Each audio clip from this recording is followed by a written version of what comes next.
Welcome back, everybody, to another episode of the Harrison Brinker Show. I hope you're all excited. I hope you've all been looking forward to it, at least since last week. Episode 18 is finally here. Did you guys see this? P. Diddy was obviously arrested over sex trafficking charges. He's got a lot on his plate right now. He knows he's going to have to grease the wheels of justice. He's just hoping that 1,000 bottles of baby oil will do the trick.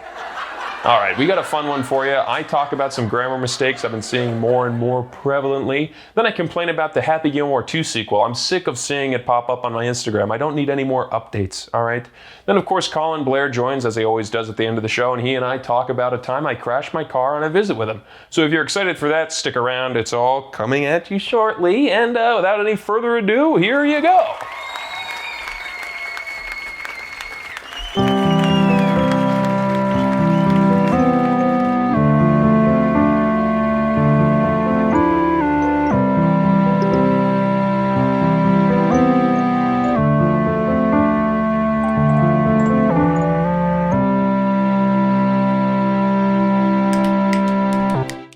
Welcome back, everybody, to episode 18 of the Harrison Brinker Show. That's right.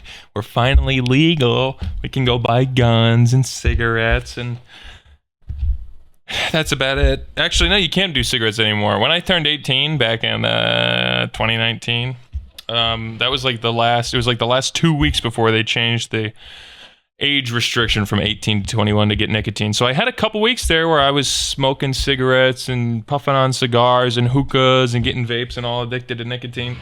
And then that was ripped out from under me, which I think was stupid because all that did, instead of getting kids off nicotine, all it did was like, well, if they're all going to be illegal, then I'll just drink now. I mean, everybody drank underage, but still, at least the nicotine was keeping kids at bay, you know, because they could get it legally and they were just going to go out of their way and wait, or they were going to just wait until they were 21. They were going to finally follow the rules and drink alcohol when it was legal. But if you're going to make everything illegal, then, then we're all going to start breaking the law, you moron. That's a good thing to do. You ever you have a kid addicted to a vape and you take it away from him? Thanks, government. That's a good idea. Just kidding. I do think, though, that it would have made more sense to lower the drinking age to 18 or just get rid of all ages in general. If I'm going to run the government, I'll get rid of just ages. Except for the age of consent. That can stay exactly where it is. Or go higher. That's my take. I think you should be 25 before you can even kiss a girl or hug her. What else happened this week? I was replaced at my job. I told you that I put in my 2 weeks, or maybe I didn't, but I put in my 2 weeks notice at my job because I'm moving back to Pennsylvania, and they already hired my replacement, which is fine, but now I have to work with the person, and get this, it's a woman. That's crazy, right? Just kidding. It's actually a lot easier to train a woman than it would be to train a man because it only takes me like 2 seconds before I realize you're not going to get it. Why bother? Just kidding again. I do think she'll actually be a better fit. I hadn't even considered the possibility of being replaced by a female. And it's not because, oh, it's blue collar. Women shouldn't be allowed to work here. I'm just surprised that women want to work there. It's an annoying BS labor intensive job. A woman could do it, but I'm surprised that anyone's going out of their way to do it. You know what I mean? But it's like female soldiers. A lot of people are like, oh, females in the military, you know, what do they know? I'm like, look, you're thinking of like your little sister going in the military. Yeah, you're right. She knows nothing. But of the women that are going out of their way to be in the military, they must really want to be soldiers. So they're going to be just fine. I, of course, have a big glare coming through my room here, so I don't know what any of the problem is with the green screen, but give me 2 seconds and we'll fix it. I'll try to keep a close eye and make sure that that doesn't happen again. I'm recording this episode earlier in the morning than I normally do, so maybe it's just something with the windows and the sun. You know how the sun gives off a good amount of light? I think that had something to do with the extra glare against the green screen. Which brings me to a point, before we get back to me being replaced at work, if there's anything else to be said about that. As I've said before, I'm moving back home, and I've said in other episodes, there will be a little bit of a break between episodes of the Harrison Brinker Show. I think I'm going to try to get 21 episodes done in this setup. So there should be 21 episodes and then a break. So once we get to episode 21, then there's going to be a little bit of a break, probably about a month. Okay, you got to be able to deal with a month away from me. And if you miss me, though, just Instagram DM me or something like that. There's plenty of ways to get in touch with me. I won't be dead. I just won't be uploading episodes. My point is, I won't have to worry about a glare or something wrong with the camera. Funny enough, this is actually the second time I've ever to record because my camera lens was all dusty and there was stuff stuck underneath it because I just use my phone to record and I have like a glass screen protector over the camera, but it usually shatters very quickly. I listen to music in the shower, and if I get a text while it's sitting on my shower, the top of my shower where the plastic meets the drywall, the phone vibrates and it falls in the shower and it shatters, and that usually happens very often, and I hardly ever replace it. So after a while, they'll get a lot of steam and dust and a bunch of mildew and debris underneath my lens. So that makes the camera all blurry. My point is, as I was saying, coming soon is a full detox and rehabilitation of the Harrison Brinker Show. We're going to get a new camera, a new mixer, a new studio. So it's going to be a nice, real deal setup, and we won't have to worry about the green screen not working because there won't be a green screen. Anyway, female soldiers, yes, they are better than male soldiers because they really want to be there. It's like when people, it's like when racist people get mad at seeing a Chinese guy and they go, oh, he's a communist. It's like, no. If he's in America, he's not a communist. He hated communism so much, he got the hell out of there and came to America. He's one of the good ones, buddy.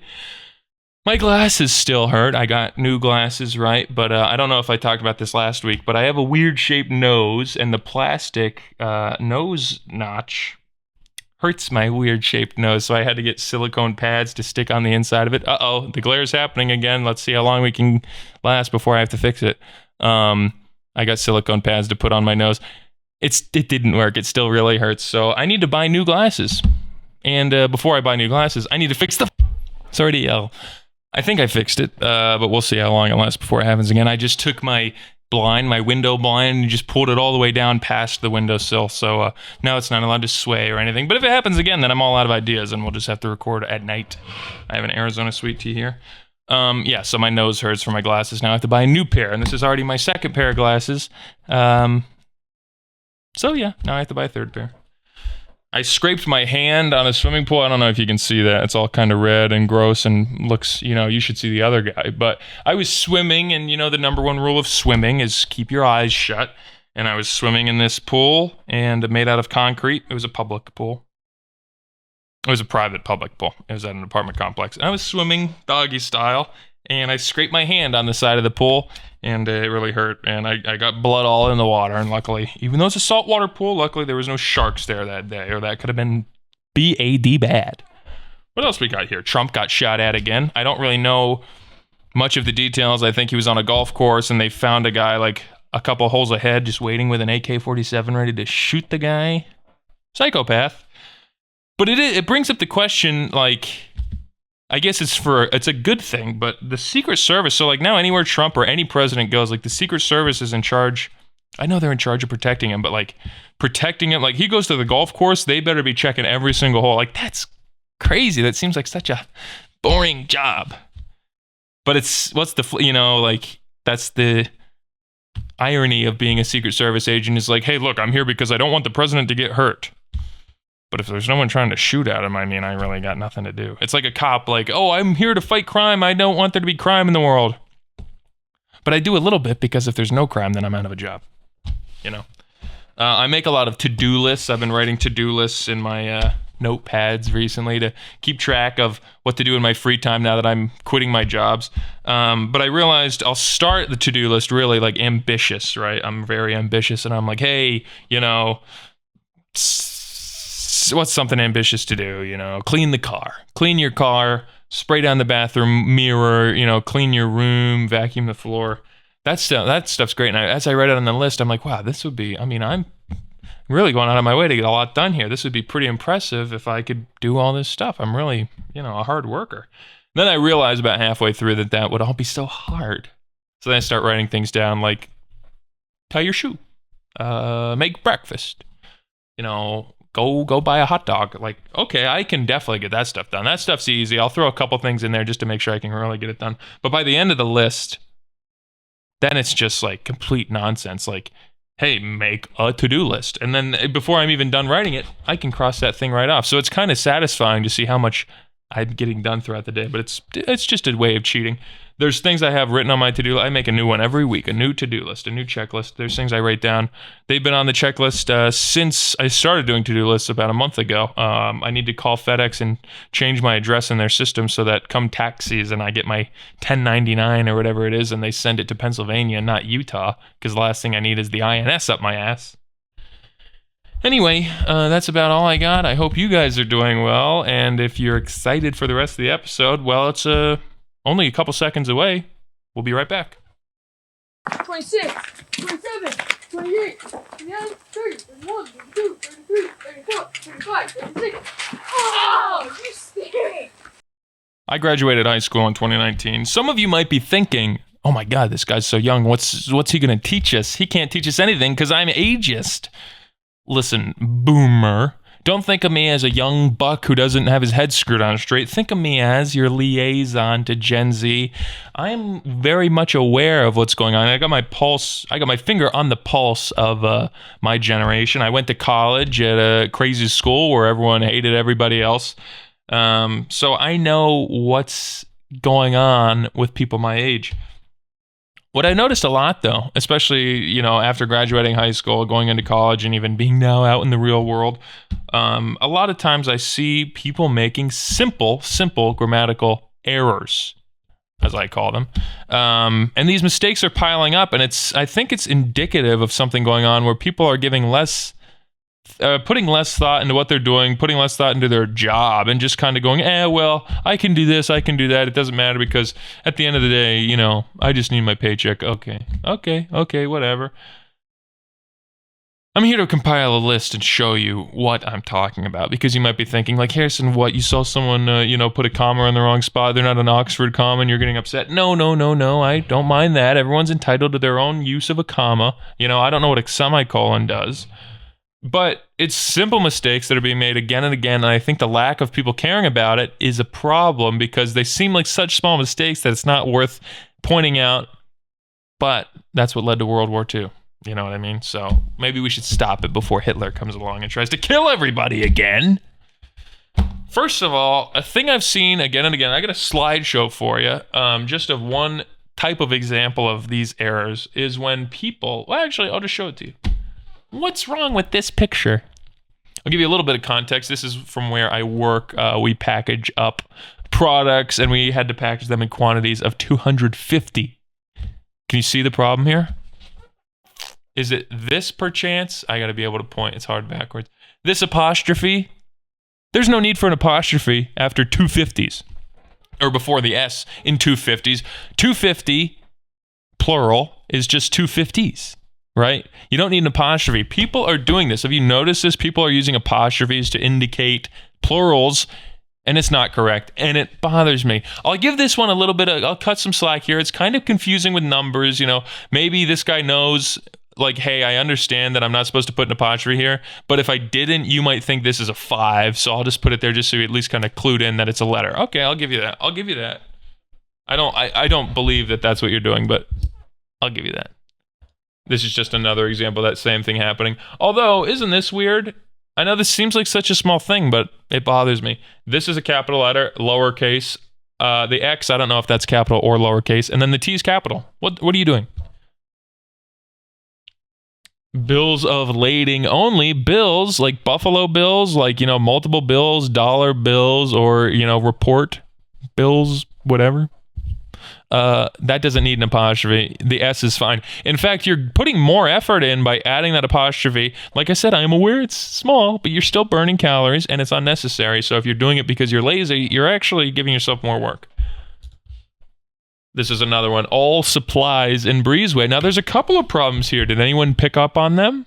Yes, not just the apostrophe, but plural of supply is supplies, S-U-P-P-L-I-E-S. Not supply with a Y, apostrophe S. That's incorrect. That's supplising. No, you're an idiot. This one's a little cropped, but this is a card game I saw. Someone wrote cards and card games. Well, cards is just cards. You didn't do games with an apostrophe, so why'd you do cards with an apostrophe? Am I right? Isn't that stupid? Here's another one. Bullet overflow boxes. At least this one saves time. Hey, I'm not going to write an ES. I'll just write an apostrophe S. I'm not here to save time. I'm here to be right. All right. And lastly, I think paint and brushes. Just confusing. Brush ES. Is it that hard? I think that's it. We'll go back to this part. So there's just the photo examples I have of that particular phenomenon happening. Have you guys noticed that that's happening more and more? People using the apostrophe instead of just the correct spelling of the word. I don't know if this is because people are not used to reading, so they're not used to what it looks like to spell something correctly. They just know how it's pronounced, and it doesn't. You still pronounce those words the same way, so they can't be wrong.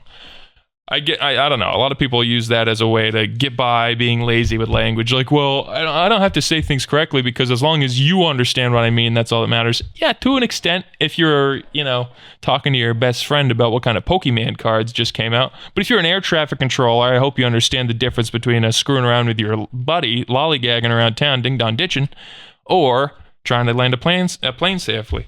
And if you can acknowledge the difference between those two, then you're being stupid and lazy by not going out of your way to just do it correctly. Let's crack open in Arizona. Real quick. Have a drink on me, everybody. What's another thing people are doing a lot? Because it doesn't just stop with the apostrophe S for the plurals. You know what people are doing a lot?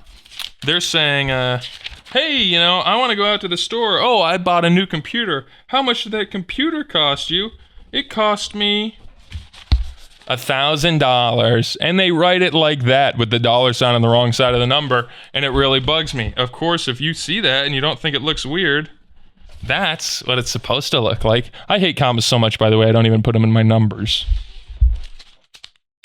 Also, how come years don't have commas? Like, you would never say it's the year 2024 and write it down 2,024. But we should, to be grammatically correct. But a lot of people are doing that now, sorry.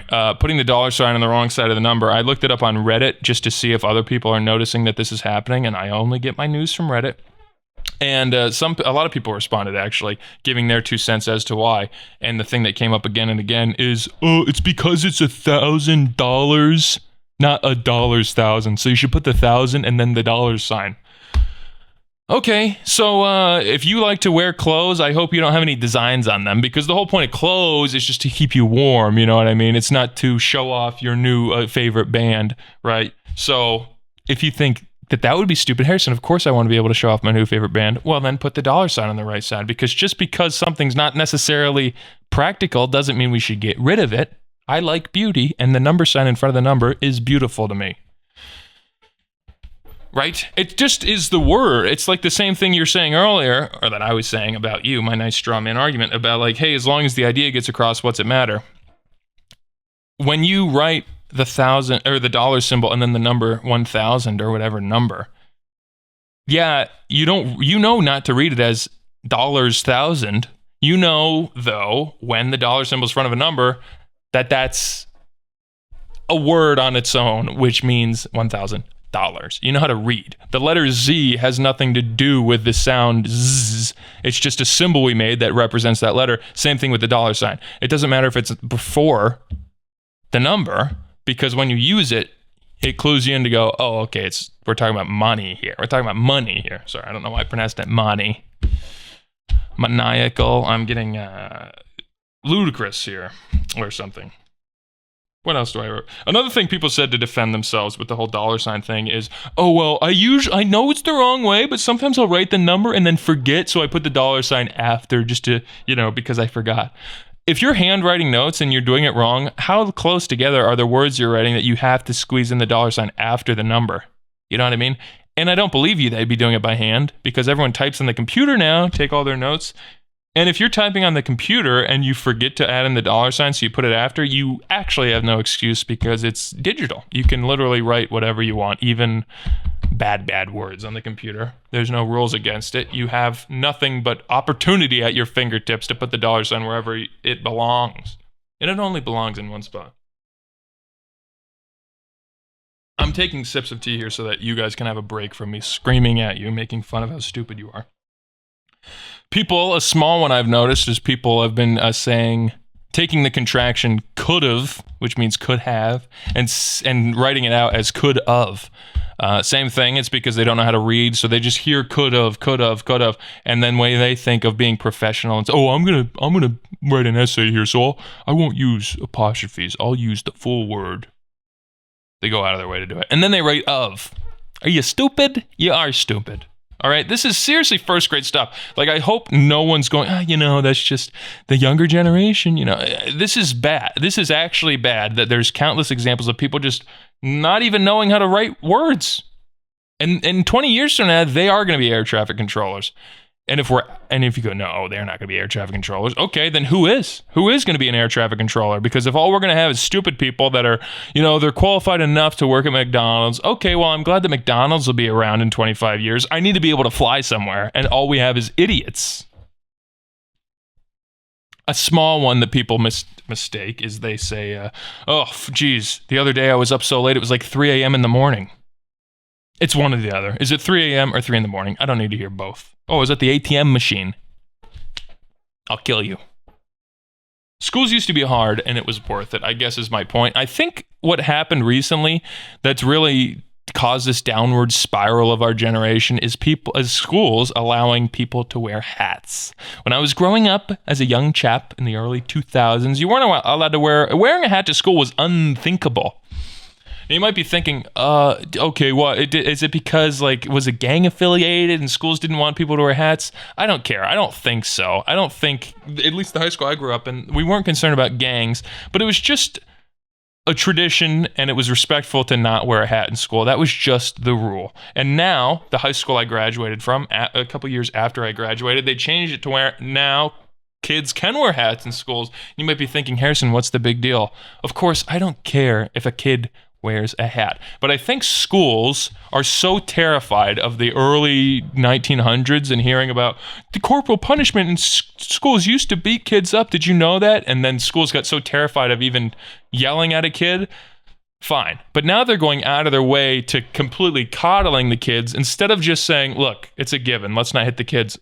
It should have ended there, but it didn't end there. Now the schools are going out of their ways to go, okay, you can wear whatever you want. We have no dress code. You can wear this hat. And just, as long as you feel super comfortable when you come in here, let's put learning to the back burner. It's just acknowledging that learning is now not the forefront of what school is. It's like making sure that, the hat makes no difference. Like, if they banned long sleeve sweatshirts or hoodies, that would be crazy. What happens when it's cold? You're going to make the kids suffer? There's no point of a hat other than just as a decoration, right? Maybe other than like a winter hat, but that's not what they're talking about. They're talking about baseball hats. There's no point to wearing a baseball hat other than showing off how you feel about something. What's that word? Don't know the word. I hate hats so much I don't even know that word. But that's my point, is schools are now putting learning to the back burner and not replacing it with anything better. They're replacing it with making sure kids just look cool in school. You don't need to do that. And it's not like, if I don't get to wear my Eagles hat, how would people know I like the Eagles? First of all, no one gives a shit that you like the Eagles. Second of all, if you like the same bands as somebody and you think the same people are fat, that's going to naturally come up. I don't need to wear a shirt that says, I hate fat chicks. Everyone just knows after a couple of my conversations when I point and laugh at them in the hallway and say, hey, maybe you should get a move on. Where are you going? Gym class? Psych. Maybe the slim gym class. Oh, what machines you use in the gym? The vending machine. I mean, after that kind of rapport I have in school, everyone's high-fiving me. I don't need to wear a hat that says, I hate fatties. Everyone just gets the idea, all right? So I think hats in school is actually a big problem because it's leading to this taking learning and putting it to the back burner, and that's leading people to not know where the dollar sign goes and not know what a plural is and not know that 3 a.m. and 3 in the morning mean the exact same thing and not knowing that it means could have instead of could have. And it makes me so angry that whatever this swear word means in a comic book, that's what I'm thinking every time it happens. And guess what, boomers? It's mostly your fault.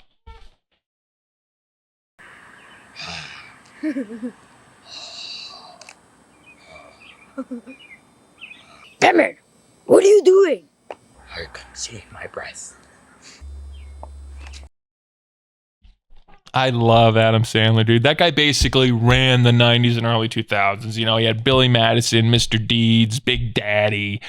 Of course, his Magna Carta, Happy Gilmore. Well, the people over at Netflix said, hey, Happy Gilmore is such a good movie. Let's make a second one. They signed Adam Sandler to like a 10 years sell your soul to the devil deal. And, he's doing whatever they ask him to. They're finally making Happy Gilmore 2. Great. Okay. I'm going to watch the movie. I like Happy Gilmore. I like Netflix. So I'm probably going to watch the movie. What I'm sick of, though, is that this movie's been announced for a while now. But for whatever reason, when I sign into Instagram, I see pages like Friday Beers, Old Row, Barstool Sports going, guys, Happy Gilmore's filming. Happy Gilmore's filming. When have you ever done that with any other movie? You know what I mean? Like, there's plenty of movies in production. I don't need you to be obsessed and give me daily updates on what Happy Gilmore is up to. Netflix posted a thing on their Twitter the other day saying Happy Gilmore's in production. They posted a picture of like the wardrobe department, his Happy Gilmore's Bruins jersey. Oh, good, the Bruins jersey. Oh, cool. That way I don't forget what movie I'm watching, because the Bruins jersey, it's so iconic to Happy Gilmore, right? That's Adam Sandler, as we know and love him. Get the Bruins jersey. You know how that movie came out 25 years ago? Yeah, there's no question. Happy Gilmore's a rich golfer. He's probably going to be wearing the exact same outfit 25 years later. Or worse, it's going to be a scene where he's like gonna give up golf, but then he's going through his old stuff and he picks up his old hockey jersey out of a box and it's got Chubb's wooden hand in it, and he's gonna go, I guess I should go golf. You know what I mean? That would be awful. My problem is not Happy Gilmore. Sorry, don't me getting carried away about that movie. Don't take that to heart. All right, I'm so excited to watch the movie. My problem, as I said, is Barstool Sports and pages just like it going, bros, Happy Gilmore 2 is coming out. You guys excited? Have you guys not paid attention? What comedy sequel has been good? Oh, The Hangover, greatest comedy of all time. Hangover 2, terrible. Superbad, greatest comedy movie of all time. How's the sequel doing? Oh, they didn't make one because they're smart. Dumb and Dumber, greatest comedy of all time. 20 years later, came out with a sequel. How'd that do? Garbage. How can you be Barstool guys, like into games and golf and sports and whatnot, and see Happy Gilmore 2 and then go, this movie, you know how every sequel's been terrible? This one's it's gonna be good though, guys. I mean, Netflix is good. You know how I hate Netflix normally because I'm the Barstool guy and I'm like, dude, they censor. Hey, I'm Dave Portnoy. Hey, I'm Dave Portnoy, right? Netflix censors stuff. They came out with that show Cuties. That was basically pedophilia. Anyway, if they come out with Happy Gilmore 2, I mean, Netflix has never done wrong. They're gonna do the script right, the way Adam Sandler would intend, the way Carl Weathers would want it to be done. What are you talking about? So now all of a sudden Netflix is cool. Netflix sucks, I thought. And Happy Gilmore was great, but we don't need a sequel to. Oh, dude, I just wish.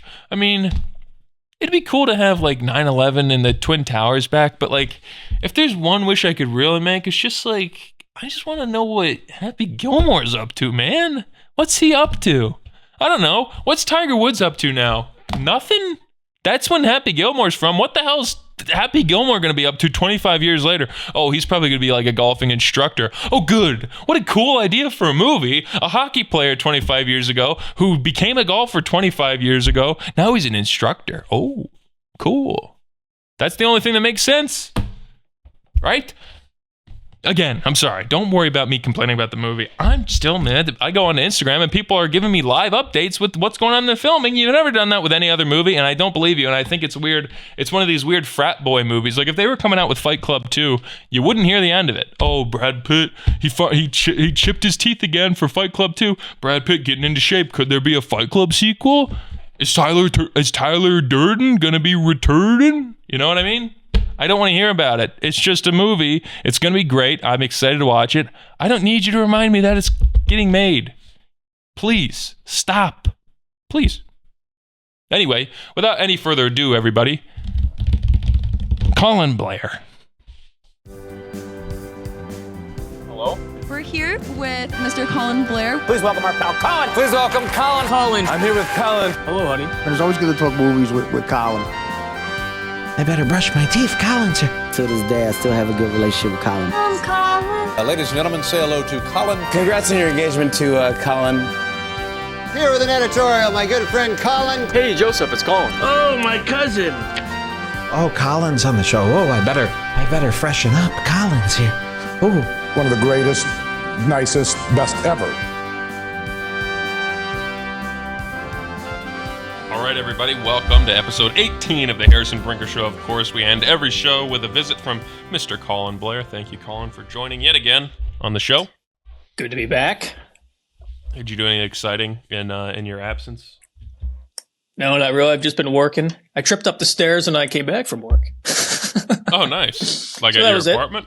Yep, just walking back up to my apartment. Well, those can be tricky sometimes. Well, speaking of slip-ups, while you're in your hometown, I guess I shouldn't say where. But if you'd like to know, send me an email and I'll tell you where Colin lives. We wanted to reminisce on one of our favorite stories together. As always, we have about 100 of our favorite stories, but this is one we haven't shared with the audience yet. I guess it was 2021 or 2020 because it was going into sophomore year. I guess it doesn't matter, but this is a story back in 2020, and I always go up to visit Colin over the 4th of July. My grandparents live up there. My parents are both from there. That's my parents' hometown, so we make it a tradition every year to visit for the 4th of July. But this summer, in 2020, I was working at FedEx, and I couldn't get the days off for the 4th. It was a holiday weekend, and I was working at FedEx, and COVID was happening, and I had just started working there. It was tough. So I just picked a random weekend to go visit Colin. So it was a couple weeks before the 4th. I drove up by myself to see him, and I think I was so excited to go up there that I did not sleep that night before. I was laying in bed, just tossing and turning, not being able to contain my excitement. And I think at like 6 in the morning, I just ended up just going, okay, I'm not going to be able to fall asleep. I might as well just drive. So I left my apartment in Harrisburg, Pennsylvania. I guess I didn't say where Colin lives, so it doesn't matter why I said Harrisburg, but it's like a 5-hour drive to where Colin lives. So I left at 6, got there speeding at like 10. And the day was ours to do whatever we wanted. And I think the only thing I remember that we did was we drove to Erie, Pennsylvania, and went to the Guitar Center. And then I think that's when you bought your guitar. Is that true? I'm pretty sure you're right. I just thought of that. So yeah, we went to Erie, went to Guitar Center, and I bought an acoustic guitar, baby, my first guitar. And then we came back home.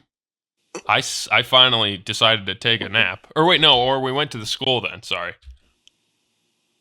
Yeah. We went to the school. Yep. So then at your high school, there was... Oh, I guess you could tell this part. I've been yapping. Yeah. Well, yeah, my high school, it's up on a hill. My town is within the hills here.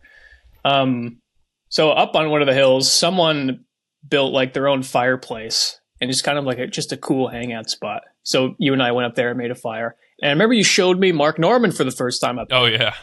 So we were watching Mark Norman clips up at the fire next to my high school. Yeah.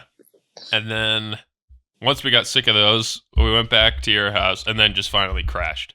Mm-hmm. And I don't remember what dreams I had, but we'll skip over that part. We woke up at like 11 and I had a text from someone that I knew from your town, a friend of mine, a friend of ours. But she had texted me asking like, hey, I'm having a party. I see you're in town. You guys should come up.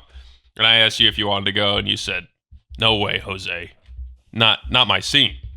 So I said, okay, well, I brought my car here, luckily. This is like the first time I had ever visited Colin and had access to my own car. Every other time I had gone with my parents. So I was like, why have my own car? I'm an adult now. I'm just going to drive myself over. And this was like the first time also that I had done something without Colin. Yeah. So it was like, you know what? We're old enough. I'm just going to do this. I'm going to do this myself. So this is where we part ways. So I drive there at 11 o'clock at night. She had a cabin, and it was like 20 minutes outside of town. So I'm just following the GPS, driving in these random dirt roads out in the boonies, trying to figure out where to go. So finally, I turn onto her street, and there's like a mile of street before you get to her cabin. But as soon as I turn onto the street, the GPS is just like, all right, you're there. Because Google Maps hasn't gotten out to Colin's side of the state yet, so they have no idea what's going on, and it's just like this weird back road with cabins on it. So yeah, it just knew, okay, you're on the right street, but that's as much as I can do to help you. So I was then left to drive down this mile-long dirt road with no lights at 11:30 at night, trying to figure out like, okay, what house is this girl's house? And I think she was like, oh, there's a balloon on the mailbox or something stupid. That didn't end up helping. But the GPS was just glitching out. So I'd pass by a house and it would say like, okay, you're there. And then I'd keep passing. It goes, wait, make a U-turn. And it would just keep glitching. So I kind of listened to it, though, like assuming there was some sense of what it was saying, some correctness of what it was saying. So I pulled into a driveway, then backed out and turned around. And then I drive another 50 feet, and it would go, wait, you passed it again. So I pull into a driveway, backed out, and turn around. Then I drive again, and it tells me I'm in the wrong direction. So it's like, I don't have a ton of practice with backing into driveways. So I was like, well, I see what's happening here. I'm going to have to keep turning around in driveways. So I'm going to back into one of these driveways because I feel like it'll be easier. And I don't do that often, so I might as well get my practice in. So I put the car in reverse, go to back into a driveway, and almost immediately I feel like Neil Armstrong with my back in the car ready to take off because I was at a 45-degree angle and I had backed directly into a ditch. And that's when I started freaking out. So I don't even remember. I think the adrenaline was going too high, but all of a sudden, all I know is I was 1 second ago, I was backing up my car at a nice flat angle. And the next thing I know, my car is stopped and I'm facing the moon. So what happened here? So I call that girl. I don't think I called Colin right away out of embarrassment. I didn't want to reveal to him like, hey, sorry I broke up with you and I crashed my car. So I was trying to play it cool. So I called the girl, and we've been known to play pranks on this woman quite often. So I get here. You tell some of the schemes we would play just to give the audience an idea of what she's used to from me. Yeah. So this is what we usually do when Harrison comes to town. We'll get one of my friends, again, the same guy that pooped in the diaper. We would get together. We would call her. And we'd say, come outside and come hang out with us. We'll come pick you up. And then she'll come outside. She'll be standing on the sidewalk in front of her house. And then we drive up to her. We say, okay, get in. And then right when she comes to the door, we'll say, go, go, go. And then we peel out and drive away. Then we leave her in the dust. And then we do that about 3 or 4 times. It's even better the 4th time in a row. You just keep going around in the block. We say, no, we're serious this time. You can actually get in. And then we'll just do it. So I don't know why she even, after all that, would even reach out to me at all to say, hey, let's hang out. But she did. So I call her, and I said, I crashed my car. And she, rightfully so, was like, I don't believe you. Not just because it's crazy to hear that, but also we've been known to lie to her a lot to her face. So yeah, she was like, I don't believe you. And I went on like Snapchat, FaceTime or whatever. And I was like, no, here's my car. It's in a ditch and here's your house. So like, come help me. So she comes out, and then the guy that pooped in the diaper was at the party. So he came out. And then I honestly don't remember this is a 4-year-old story. I don't really remember what we did to try to rack our brains to figure this out. So fast forward like 2 hours, I finally call Colin, and it's 1 o'clock in the morning. And now what happens from your perspective? I give you a phone call saying, blah, blah, blah. Yeah. Well, I was awake. Like I just happened, like I was just at my house in the basement watching a movie or something. Like I wasn't even tired because we just napped at a weird time in the day. So yeah, you called me and yeah, you seemed surprisingly calm on the phone, but you explained what had happened. You had backed your car into a ditch. and an important part, and I just said, okay, I'll come up there. So, but an important part of the story is my car was useless at this time. So like the day before, one of the roads here was getting redone. So one of like the grates was sticking up out of the road. And I thought my car could make it over top of it, putting the tires on each side, and it didn't. So I just heard a loud smash. And then the next morning, when I looked at my car, there was a big puddle of some kind of oil or liquid or whatever that apparently was important. So but my car was like total, like I couldn't drive it. So since I couldn't drive my car, I think you tore up your entire transmission from what I remember. It was completely totaled. Like it was towed. It was towed away the next day to be fixed. So I couldn't take my car to go there. So my next option was I had to wake my brother up because my brother and I park outside. My parents park in the garage. So I woke my brother up and I said, I need to take your car to go get Harrison because he just wrecked his car. Yeah, and then my brother says, "Nope, you're not doing that." His reason was he just cleaned it because I told him because he asked where. I said it's some Like it's some cabin up way up. So he knew it was like a dirty road. He's like, no, I just cleaned my car. You're not taking my car. I'm like, I can't well, blame now him. It's a nice car. Yeah, I'm like, well, now I have to open the garage and take mom's car. And that's not what I want to do. But he refused. So I opened the garage, which is super loud. And my parents' bedroom is directly above the garage. So when you open the garage, they hear it right away. So I opened it up. I took my mom's car up there. And as I was driving there, I got a text from her saying what's going on. So she knew right away that I was going somewhere. I don't remember what I said. I think I just said something happened with Harrison. Everything's fine. Like I just tried to something quick like that. Yeah. But yeah, like it was a pretty long drive and it was tough to get there. It was easier for me to find the house, obviously, because there was a car halfway in the ditch for me to look for. Yeah, the headlights are pointing up like the bat signal from 2 miles away. Yeah. But yeah, I got there. Everybody was huddled around your car. Yeah, at this point, or sorry.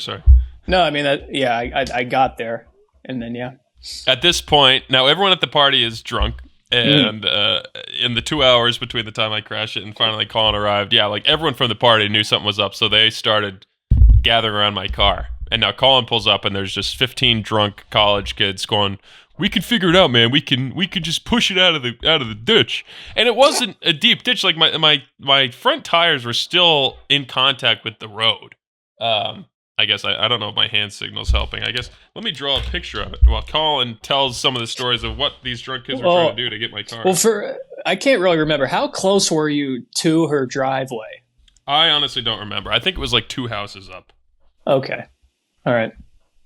Yeah, that would have been funny if you were, like directly next to her driveway. Because I mean, you're close enough for people to know something was going on out there. Yeah. And they came out to help. Yeah.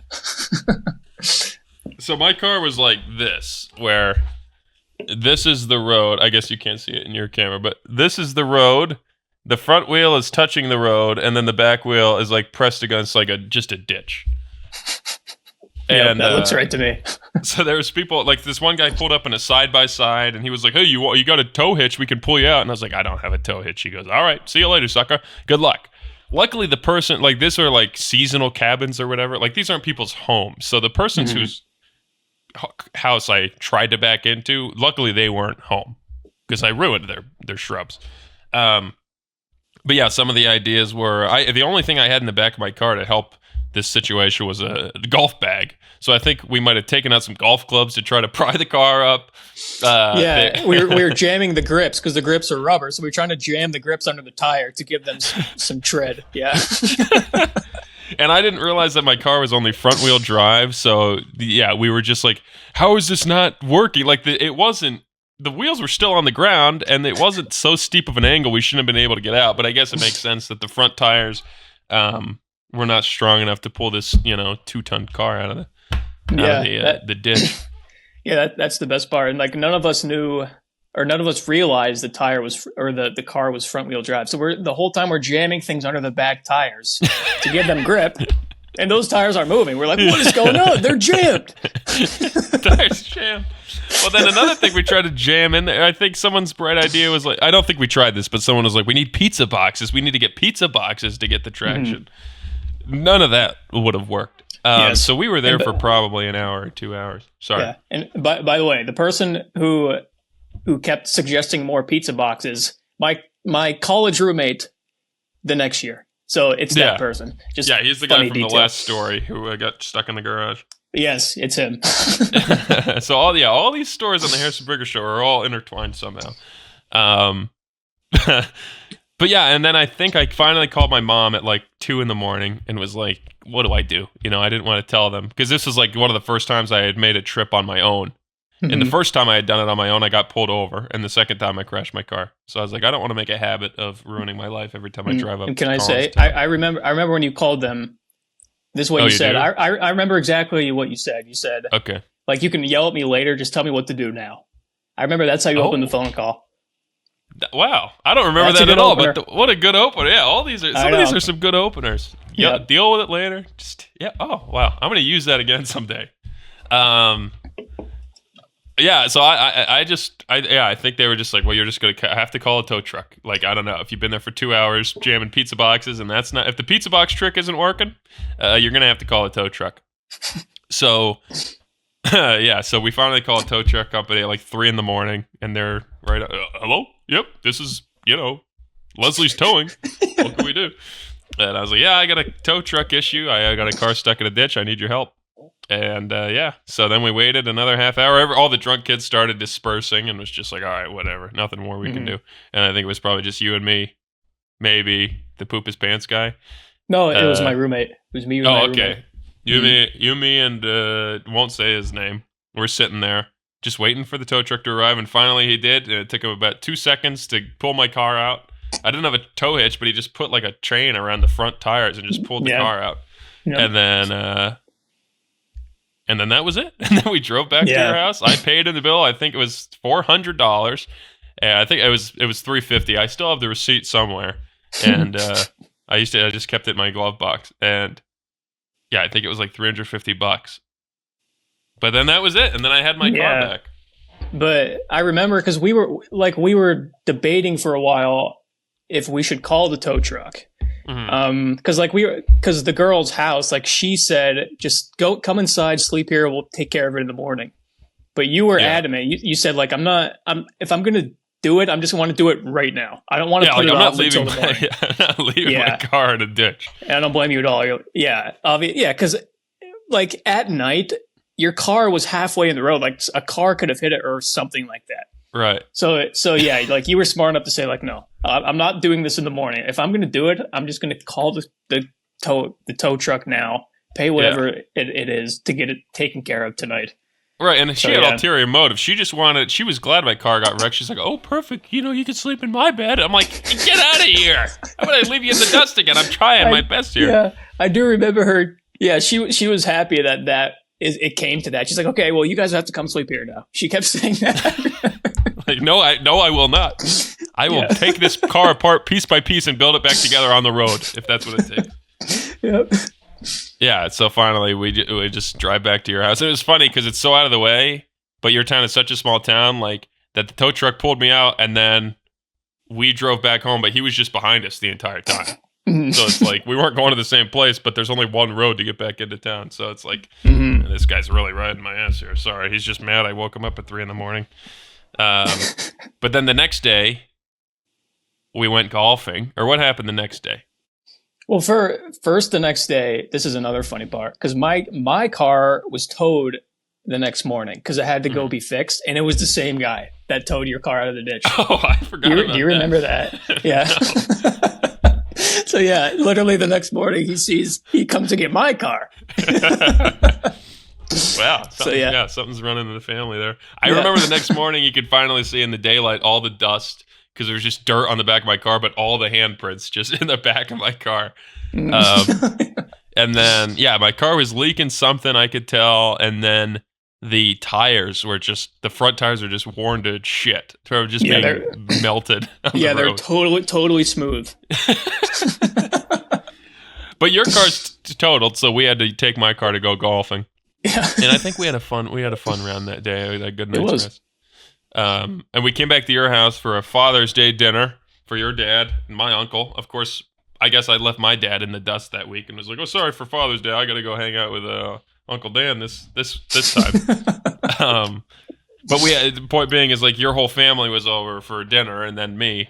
And I do you remember how your mom found out the story? Like, I assume I told her first, but do you remember the conversation where it was like, "Hey, Harrison, what happened last night?" Because you had told her that something was up, so she knew like something had to have happened. Because I didn't tell her that night. I just sent her a quick text without any information. So I really don't remember telling her. We must have done it in the morning. Yeah, so the next morning we must have just been sitting in the living room, and she probably came in and just asked us what's up, and we told her. But then I was super embarrassed by it. And not just embarrassed, but I was terrified that it was going to seem like I was drunk, which I was not. But it's very hard to explain that I wasn't drunk because it was such a stupid thing to do. But I'm like, hey, I'm going to a cabin in the middle of the woods. Everybody else was drunk, but I crashed my car before I got there, I promise. So I was just hoping that everyone was like, yeah, that makes sense, because it was true. But I understand how that would have been hard to believe. But then that night at dinner, we're all sitting around your table, and your mom was like, Harrison, tell everyone your story from last night. And I'm just like, oh, God. But I did. Yeah, mom can't read the room. She didn't. Clearly, that's not a story. Yeah, clearly that's not a story he wants to be telling at the Father's Day dinner.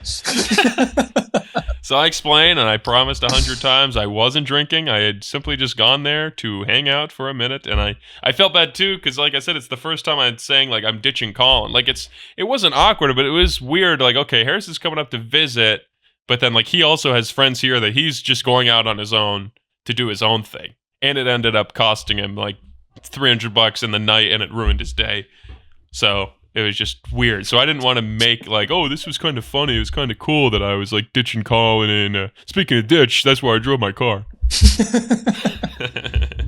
But it was fun. It was fun. I think that might be all. But it was just embarrassing. That was the last time I like crashed my car. Well, do you remember when we got back that night?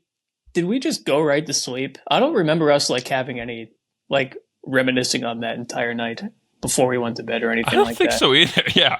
I don't remember doing that. Like it's all, yeah, I don't know. I guess we had the half-hour car ride home to just scream. Well, we were separate because I drove separate. Oh, wait, you drove your car. Yeah. But were we on the phone? I don't remember actually, but I wouldn't be surprised if okay. we were on the phone. I don't think on the way back, but now I remember I was on the phone with you the whole time driving there. Okay. So I remember that detail. That's where I got all my anger out. Whoops. And that one I remember, like, that first phone call to you was, like, the first time I was swearing on the phone. Because I'll swear, but with Colin, I was always very polite. I always was, because we've been very close since we were, like, born. So we never swore as kids, so I just tried to keep that tradition alive by the time we were 20. But this was the first time I was like, Colin, I shit the bed.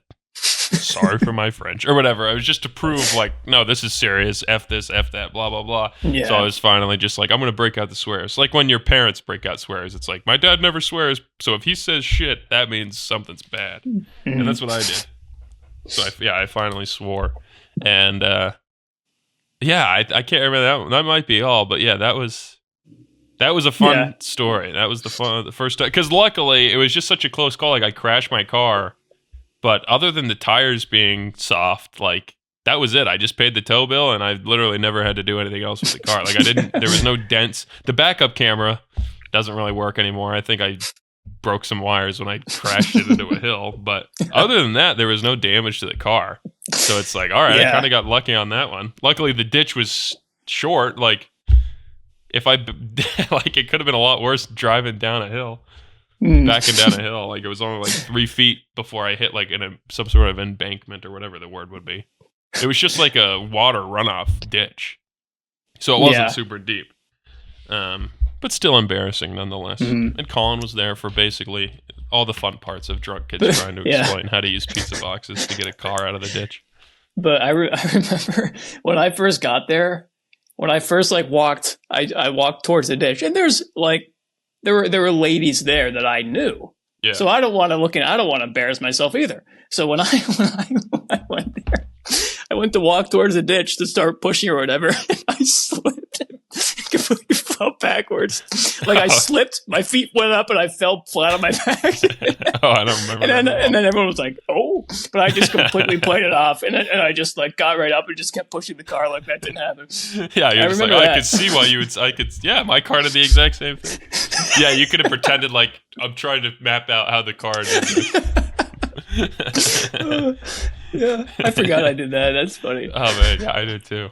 Oh man, so I think that's all. But that was it. That's just a little short story of just a car wreck, but a fun one nonetheless. One that'll live on in infamy, and hopefully one that I do not repeat. Yes. But yeah, if you could take away one lesson, steal the phone call opener that Colin reminded us of, and tell your parents, don't yell. You can yell at me later. I just need you to help me right now. Yep. That's pretty good. But all right, everybody. Thank you, Colin, for joining and reminding us all that fun story. Yes, thank you. Everybody, we'll see you all next week. See you later. Bye-bye.